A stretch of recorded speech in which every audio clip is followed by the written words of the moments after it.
on terror,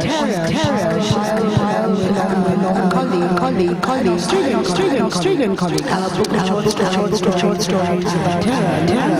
When I was reading it yesterday, I was very struck by one of the think about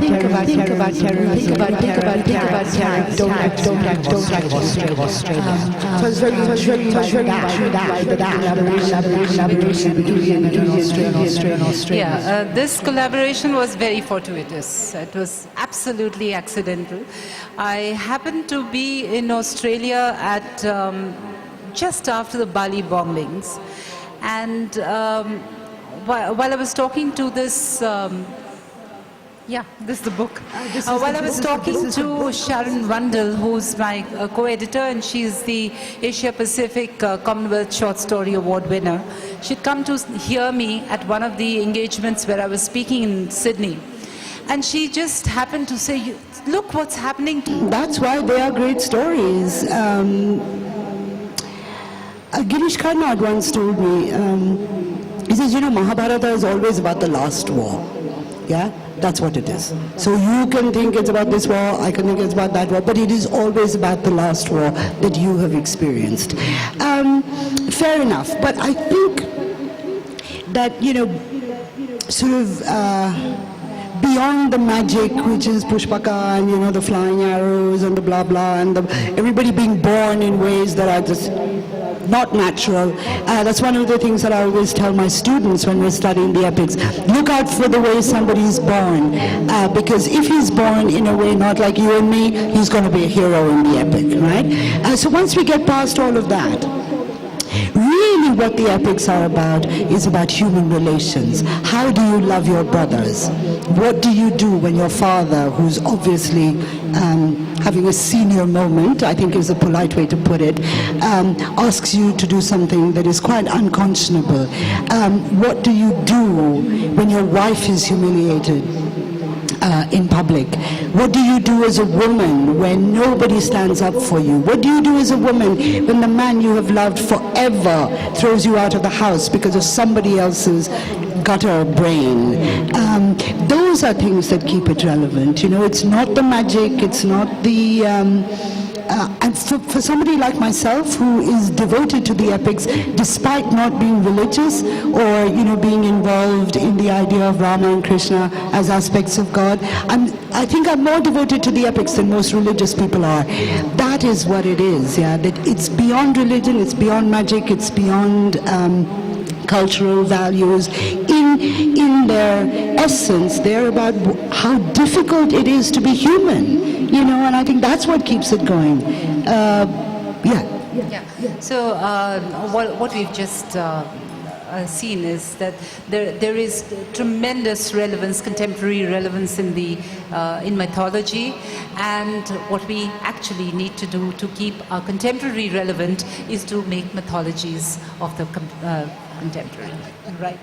I'm wondering if the terrorists will become the mythology of our times, the Ravana, the Duryodhana, the Shakuni, all of that. We have time for questions? Yes, now to the floor.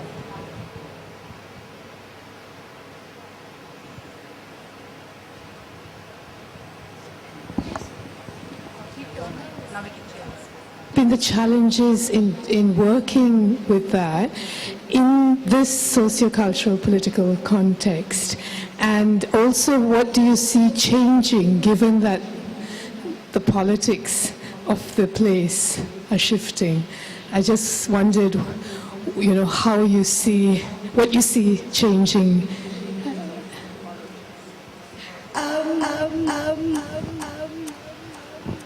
I've always felt it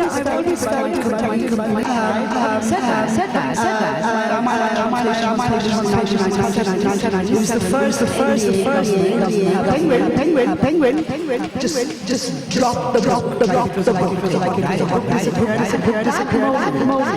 Many, including myself, we just exited the domain of drama because we didn't want to be a society. We didn't want our contaminated by the kind of ownership that the Hindu Raj. So we all exit that space. As a result, this is where we are today. So I am the first time I teach frequently. It's never been my friend or my students. But now, much more responsive. How can you say that? Where did you learn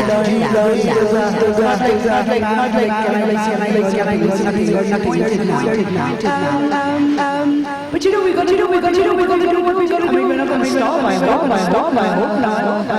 And I think it's even more important to work in the metaphors. Which the epics really are about. You talk about arrows. They're not something else. So I think we have to return to the metaphor and strengthen that. A sort of response to it. Does anyone have any question? So I have written an article where I talk about the futuristic technologies and Hindu mythology. I draw a comparison. So the way you are saying relationships, so you say, okay, Ram, Sita, and betrayal and those kind of emotions, obviously they also exist. At the same time, in this article, what I have written is that for example, Sanjay is seeing what is happening in Mahabharata field. So I say, oh, maybe he has some kind of device or access to Facebook or YouTube, something, those kind of comparisons I draw. So like Duryodhana going into this Draupadi's mahal and then this water and earth, that kind of. So I compare it with augmented reality in today's technological advancement. So some of those things. So to Pushpak Viman again, like advanced whatever aeroplanes, missiles, so some of those. So I just wanted to share. I have to say that when I was studying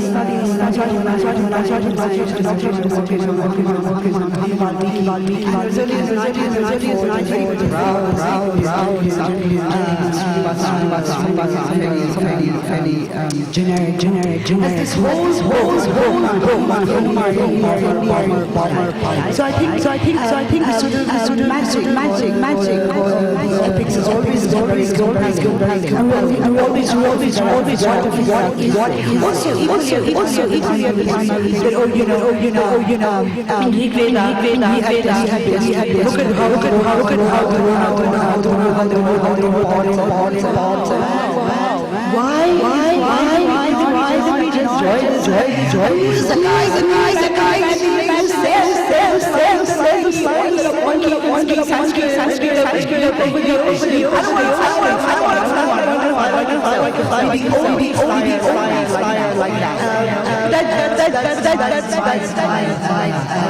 I totally agree with you. I mean, if you're willing to make space for Harry Potter over and over again, well, why not the one time for Hanuman and Ram and the arrows and so on? Now, why not? I mean, the one thing that I will notice first, mentality. Someone came before super. At the same time, and also,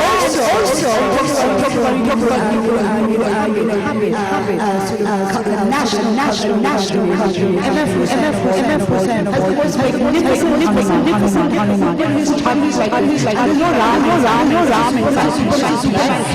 That belongs to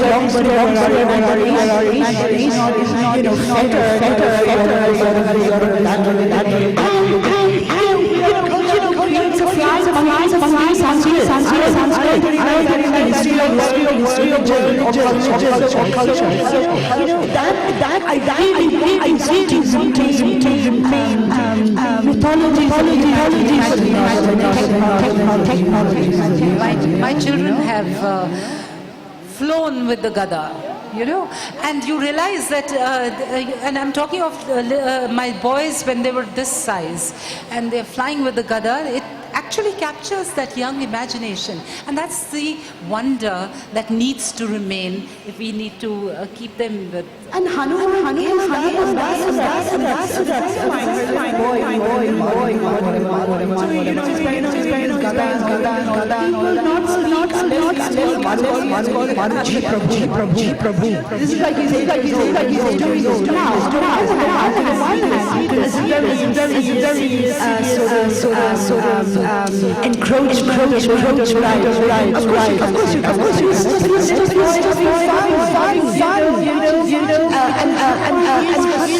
like so many entry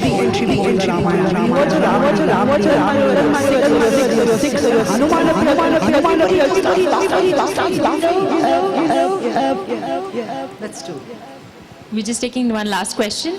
Hinduism has been portrayed in that kind of light right from colonization to what is happening now in many books, and then there is some sort of hurt from all that, and then when there is another book that comes and one after another keeps saying, oh, you worship phalluses and you have some repressed desires and things. So till how long will you suffer this hurt without coming back and say, no, ban this book, and we have to do something about it, right? So I understand from where you are coming, but there is a context to where they are also coming. So how do we? Absolutely. I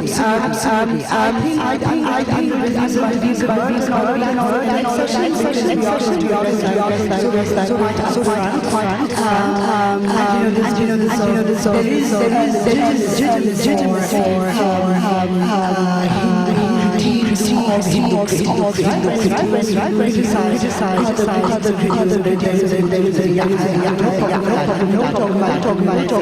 but the one thing that I do want to say, people security and anxiety, I always feel like this man at least to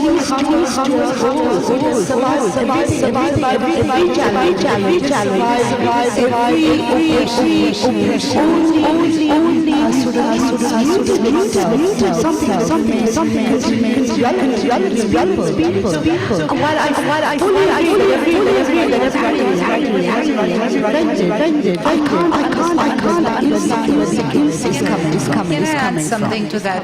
I think the solution, of course, would come from looking inwards and backwards to our history.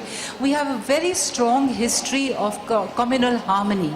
Even in a state like Kashmir, where we know what the problem is, and the problem has been aggravated by the physical movement of the complete Pandit population from Kashmir. There was this this notion of Kashmiriyat, where the Muslim could play Ram or Sita during the Dussehra, for the Dussehra celebrations, and you could have the Hindu playing Muhammad Shah Zafar or any one of these actors who were Muslim in their allegiances. So there was always this, and you had Muslims quoting from the Hindu scriptures and Hindus quoting from the Quran. It was a communal kind of harmonious situation that we need to hark back to, and not to the moment when the divisions took place. I think that's where we have to go back to. Thank you so much. Arshia, maybe you can wait for the